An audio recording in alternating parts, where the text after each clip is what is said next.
Few lives have appeared as polished and perfect as Audrey Hepburn's from the outside. The elegance, the grace, the timeless beauty, it all seemed effortless.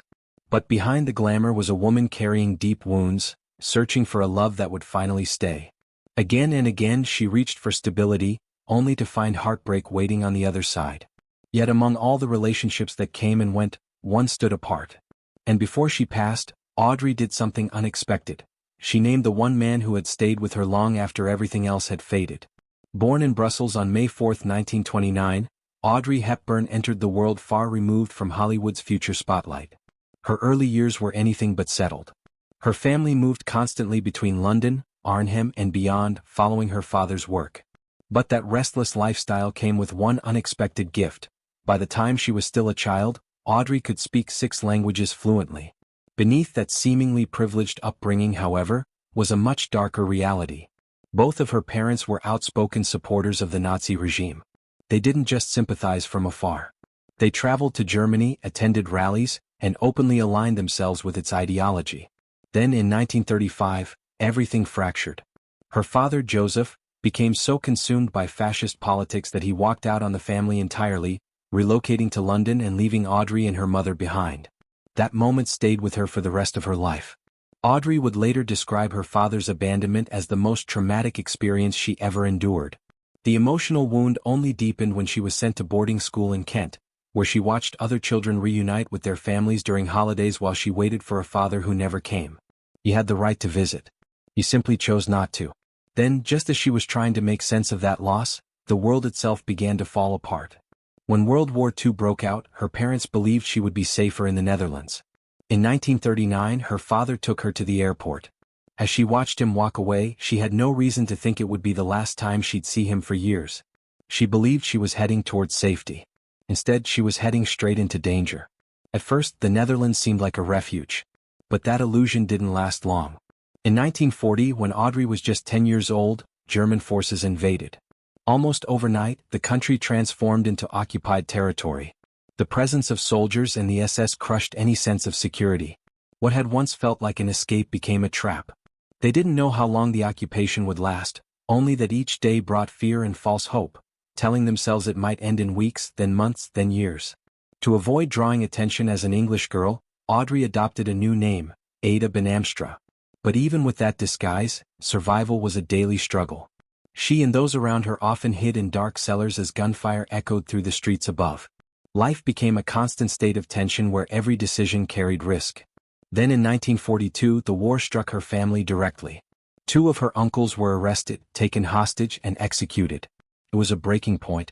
Up until then, Audrey had tried to stay invisible, believing silence was her best chance at survival. But after that loss, something shifted. She chose to act. Audrey quietly became involved in the Dutch resistance. She delivered underground newspapers and carried messages for Allied forces, sometimes hiding them in her shoes. It was dangerous, calculated work, especially for someone so young. But she did it anyway. In a striking twist, she also used her love of dance as part of that resistance effort. She performed in secret gatherings, underground concerts designed to raise money for the cause. When she finished dancing, there was no applause. The audience remained completely silent, smiling in quiet appreciation. Even a single sound could have exposed them. It was art under pressure, beauty forced to exist in absolute silence.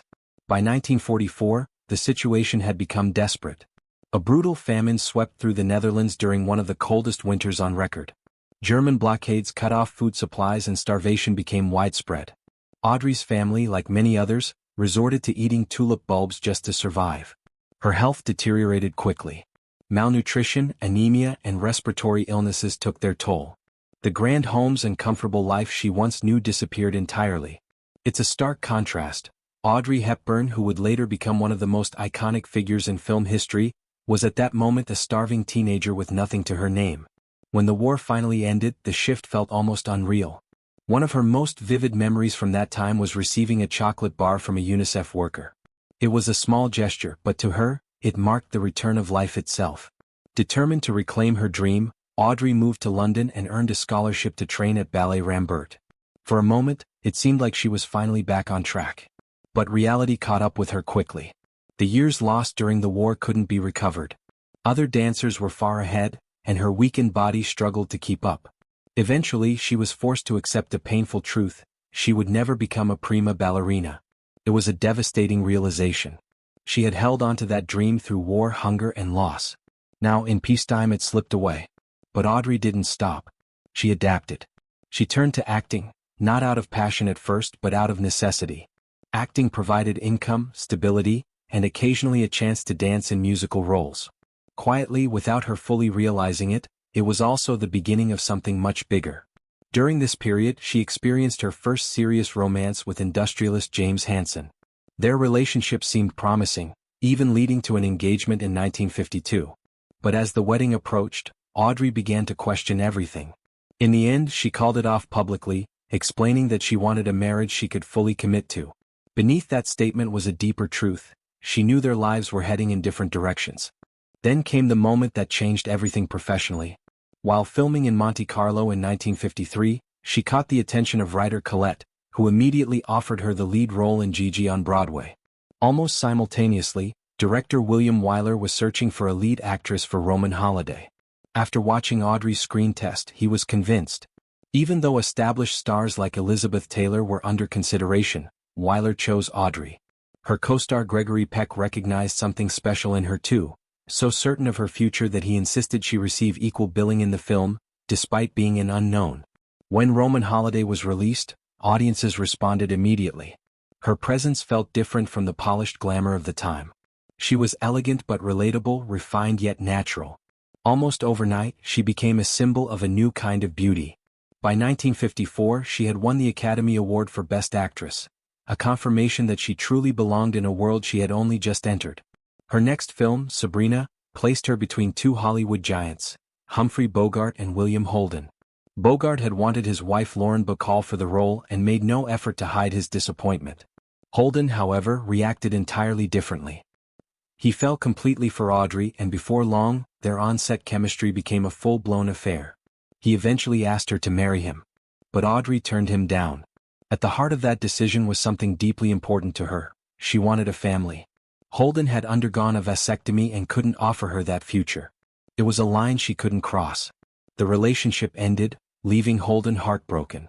Just 3 days after winning the Oscar, Audrey stepped onto the stage and won a Tony Award for her role in Undine, a rare achievement that cemented her as one of the most exciting talents of her generation.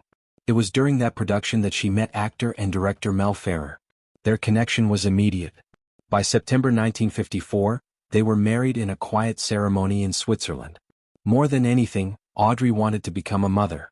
But the journey toward that dream proved heartbreaking. In 1955 she suffered her first miscarriage. In 1959, while filming The Unforgiven, she was thrown from a horse during a scene, sustaining serious injuries including a broken back, and she was pregnant at the time. She spent weeks recovering in hospital before returning to finish the film in a back brace hidden beneath her costumes. Months later she suffered another miscarriage. In 1960 she finally welcomed her first child, Sean Hepburn Ferrer. After everything she had endured, the moment felt like a long-awaited victory. She stepped away from acting for a full year, focusing entirely on her son. She returned to the screen in 1961 for what would become her most iconic role, Holly Golightly in Breakfast at Tiffany's. The author Truman Capote had envisioned Marilyn Monroe in the role and was openly critical when Audrey was cast. That disapproval followed her onto the set. Naturally reserved, Audrey found it genuinely challenging to inhabit such a bold, carefree character. Yet the performance became legendary. The black dress, the elegant updo, the quiet moment outside Tiffany's, it all became a cultural moment that still influences fashion today.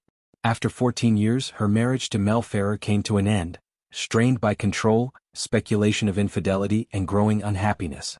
Then, in what surprised nearly everyone, Audrey stepped away from Hollywood entirely. Driven by her son and the memories of her own fractured childhood, she chose family over fame. She met Italian psychiatrist Andrea Ditti during a summer cruise in the Mediterranean. Their connection was immediate and cinematic. Within 6 months they were married. She left Hollywood behind and moved to Rome, embracing a quieter existence. But the peace didn't last. Ditti was repeatedly unfaithful, openly so. The betrayal was devastating. She had entered the marriage with hope, only to find the same emotional instability she had tried so hard to escape. She held on for the sake of their son Luca, but eventually that marriage too collapsed. After years of heartbreak and upheaval, Audrey retreated to Switzerland, to a quiet farmhouse called La Paisible, meaning the peaceful one. The name reflected everything she had been longing for. She wasn't a global icon there. She was simply a neighbor. Then, at a charity auction, she met Robert Wolders, a Dutch actor and businessman who had recently lost his wife. Their first meeting was quiet and unassuming, but something about it stayed with both of them. What began as a simple drink turned into long conversations, daily phone calls, and a deep emotional connection. Both had lived through enough to know what truly mattered. Their bond was built on shared values, mutual respect, and a love for quiet living. They never formally married, but to Audrey that distinction didn't matter. She introduced him as her husband, not out of obligation but out of certainty. For over a decade, they built a life together rooted in peace and genuine happiness. A chance invitation to a UNICEF concert changed the course of Audrey's later years once again. By the end of that evening she was standing on stage sharing deeply personal memories of her wartime childhood, speaking not as an actress, but as someone who had truly lived through hunger, fear, and survival. A senior UNICEF official in the audience approached her afterward with a proposal to become a full-time ambassador. Having endured war and starvation herself, she understood the suffering she witnessed in struggling communities around the world in a way few others could. The work became more than humanitarian effort. It became healing. In 1992, after returning from a mission in Somalia, she began experiencing severe abdominal pain. Testing revealed a rare and aggressive cancer. Surgery followed quickly, but the disease had already advanced too far. The diagnosis was terminal. True to her nature, Audrey met the news with quiet composure. No outward panic, no dramatic reaction. Her one final wish was to return home to Switzerland.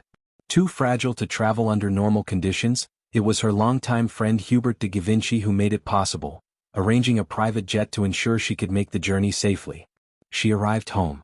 She spent her final Christmas surrounded by the people she loved most, giving meaningful gifts to the three men closest to her: Robert Wolders, her son Sean, and Givenchy himself. On January 20, 1993, Audrey Hepburn passed away peacefully in her sleep at her home in Tolokienas. The response was immediate and deeply emotional. She was remembered not only as a film icon, but as a humanitarian who had used her voice for something greater than herself. At her small, intimate funeral, Gregory Peck read one of her favorite poems. Her partner Robert Wolders stood alongside her sons, close friends, and even her former husbands. Despite the challenges she had faced in love throughout her life, she had found peace in her final years, and the man who remained by her side until the very end was not a Hollywood legend or a powerful husband, but a quiet, steady companion who simply loved her as she was.